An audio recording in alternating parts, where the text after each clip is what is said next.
Hello बच्चों, class ninth की एक जो बेसिक प्रॉब्लम है वो है हमारी एक्सपोनेंट ऑफ रियल नंबर। बच्चों ये जो चैप्टर है क्लास नाइन्थ के लिए बहुत ही इंपॉर्टेंट है। क्लास नाइन्थ के लिए ही क्या, ये हमारे आगे आने वाली सारी क्लासेस के लिए बहुत ज़्यादा इंपॉर्टेंट होता है, क्योंकि इससे सारे कॉन्सेप्ट हमारे क्लियर होते हैं। बच्चों अगर देखा जाए तो क्लास नाइन्थ का ये जो क्वेश्चन है ये बहुत ही ज़्यादा इंपॉर्टेंट क्वेश्चन है, साथ ही एक बेस्ट कॉन्सेप्ट रखने वाला क्वेश्चन है। तो बच्चों इसको देखते हैं हम लोग सॉल्व कैसे करते हैं।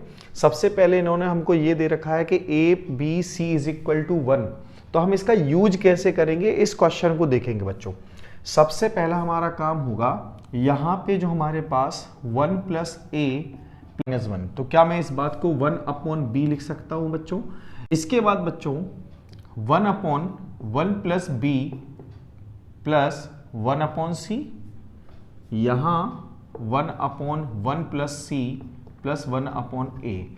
अब हमें इस बात का ख्याल रखना है इसमें कि ये जो हमने अगर 1 अपॉन बी ले लिया तो जो 1 अपॉन बी की वैल्यू होगी बच्चों यहां से निकलेगी क्या, 1 upon B is equal to A सी।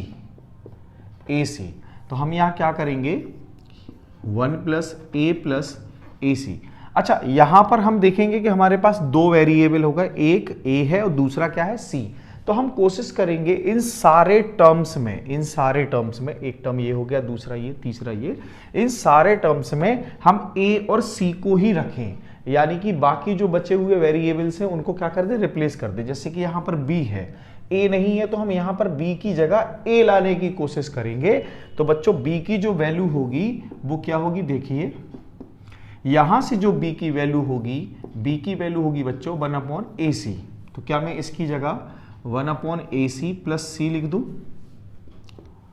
ये 1 अपॉन सी हो जाएगा। साथ ही ये 1 upon 1 plus C plus 1 upon A, क्योंकि यहां पे हमें अदर वेरिएबल की जरूरत ही नहीं पड़ी रिप्लेस करने के लिए। ठीक है, तो यहां पर हम लोग क्या करने जा, देखो ये तो हमारा 1 प्लस ए सी के फॉर्म में है, तो इसके साथ तो हम कोई एक्स्ट्रा वर्क नहीं करेंगे। लेकिन यहां पर हम क्या करेंगे बच्चों, यहां हम ले लेंगे एलसीएम ए सी, ये बन जाएगा हमारे पास ए सी प्लस 1 प्लस ए। ठीक है, यहां हम जब एलसीएम लेंगे तो यहां एलसीएम होगा हमारा ए, तो बच्चों यहां आएगा हमारा ए प्लस ए सी प्लस 1।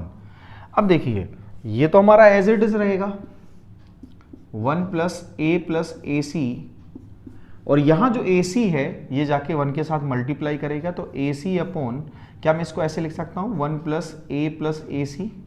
साथ ही ए भी हमारा 1 के साथ मल्टीप्लाई करेगा, तो यहां आएगा 1 प्लस ए सी।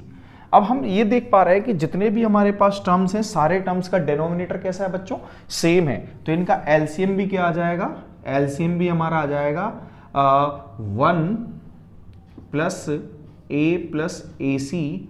और यहां पर देखेंगे जब हम इससे डिवाइड करेंगे इस पार्ट को तो हमारे पास आएगा 1, और 1 का मल्टीप्लाई 1 से, मतलब जो सारे के सारे न्यूमरेटर हैं वो हम सारे के सारे एज इट इज लिख देंगे, ए सी प्लस ए। अब हम देखेंगे हमारा जो न्यूमरेटर है और डिनोमिनेटर बच्चों कैसा आ गया, सेम आ गया, तो इसकी जो वैल्यू हो गई 1 हो गई, हैंस प्रूव्ड।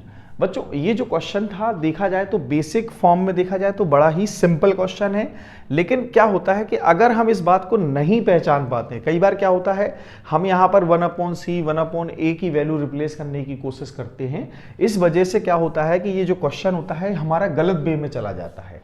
तो हमें कोशिश करनी है कि कैसे भी करके जो इसमें टर्म्स बने वो सारे टर्म्स इसमें आ जाएं। ठीक है, जो वेरिएबल फर्स्ट टर्म में आए वो सारे के सारे वेरिएबल हमारे सेकंड और थर्ड टर्म में भी आए, तो ये क्वेश्चन आसानी से सॉल्व हो जाएगा। बच्चों अगर ये प्रॉब्लम आपको समझ में आई है तो वीडियो को लाइक करें, चैनल को सब्सक्राइब करें। Thank you.